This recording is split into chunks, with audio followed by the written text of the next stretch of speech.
Je m'appelle Gauthier Maubuchon, j'ai 25 ans. Je suis diplômé de l'EM Lyon, mais juste avant, j'ai fait une licence de sociologie à Paris. Et maintenant, je travaille dans la cuisine. En parallèle de l'EM, je me suis formé à la cuisine par une école en distanciel. Et pour intégrer l'école de commerce, je m'étais simplement préparé avec la Bible du Taj Mahal qui avait 5 ans de retard.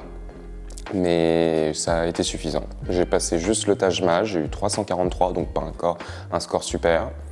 Et après, pour les oraux, j'ai eu environ 13, si je me souviens bien. Le TOEIC, j'ai pas passé le TOEIC, j'ai passé le TOEFL, puisqu'il était encore bon, et j'ai eu 98 ou 99. Donc j'ai fondé en 2021 la boîte Atelier Flamel qui se veut être le premier laboratoire culinaire dédié à l'alimentation de demain, donc une alimentation qui sera gourmande et avec des bénéfices santé. L'objectif, c'est que je suis reparti de l'artisanat traditionnel et ancestral de la fermentation pour créer des produits riches en probiotiques pour le renforcement du microbiote intestinal. Donc quand on parle de fermentation, souvent ça peut faire peur aux gens, mais beaucoup de personnes, et notamment 27% des Français, pensent qu'ils ne mangent pas de produits fermentés au quotidien, alors que la fermentation englobe un tiers des produits consommés chaque jour dans le monde. Vous avez le pain, le vin, la bière, la charcuterie salée et séchée, le fromage, le vin, les yaourts, les vinaigres, la choucroute, le kimchi, la sauce soja, la sauce gnocchman et plein d'autres choses à travers les cultures. Le déclic, ça a été mon passage lors de mon master où j'ai eu l'opportunité de rédiger mon mémoire de fin d'études sur le thème que je voulais et j'ai choisi de le faire sur la cuisine. J'ai pris une thèse de pharma, c'est parce que la meilleure amie de ma sœur était en train de rédiger sa thèse pour être docteur en pharmacie et elle le faisait sur justement l'alimentation et l'efficacité, la corrélation entre l'alimentation et l'efficacité des traitements médicamenteux.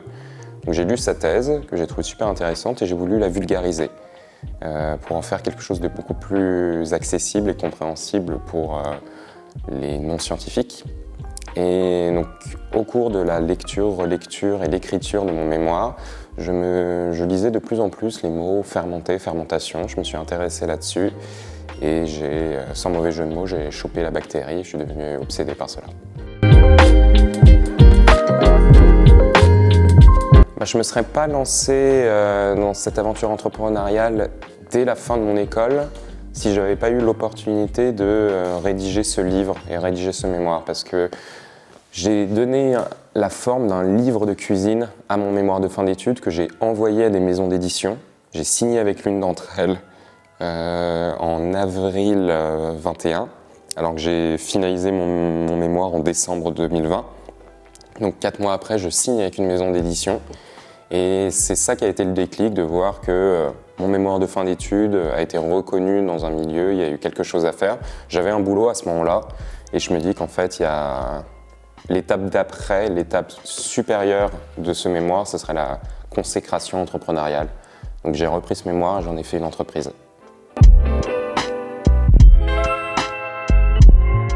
La dévotion, de savoir pour qui et pourquoi on cuisine.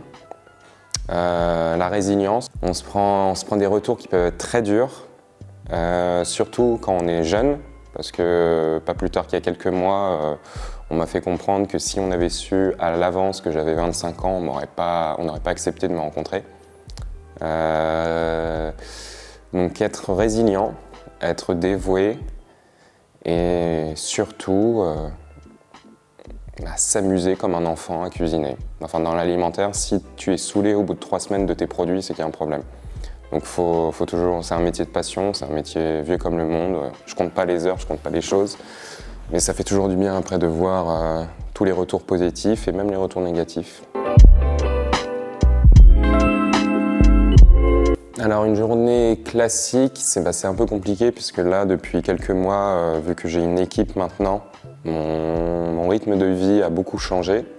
Si tu me demandes, s'il y a 4 mois tu m'avais demandé une journée classique, je t'aurais dit que c'est la matinée en production Et l'après-midi, derrière un ordinateur, à planifier des dégustations, à faire de la gestion comptable, la gestion administrative, à faire que des petits travails. Et là, depuis peu, c'est beaucoup plus sur de la gestion financière, parce que maintenant, on est 5, j'ai une équipe de 4 personnes. Donc je dois trouver j'augmente les financements, j'augmente tout cela. J'ai quelqu'un qui gère la production, donc là je suis beaucoup plus passé dans la R&D, donc dans l'innovation.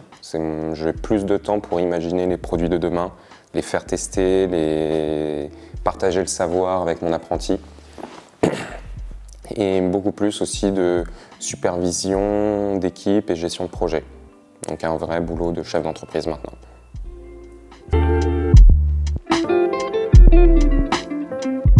Alors aujourd'hui, Atelier Flamel, c'est juste un laboratoire de production culinaire, mais j'ai pour ambition de développer toujours plus d'expérience. Moi, comme je le dis à tous les gens que je rencontre, je suis un vendeur d'expérience, pas un vendeur de soupe. Donc là, j'ai pour projet d'ouvrir mon premier restaurant là, d'ici le prochain trimestre, premier trimestre 2023. Puis j'ouvrirai un bar à vin, un bar. Dans 10 ans, si ça se trouve, j'aurai un hôtel ou une table d'hôte. Et un centre de production alimentaire pour distribuer tous mes produits sur le territoire national, voire international. J'aime trop créer pour m'arrêter du jour au lendemain.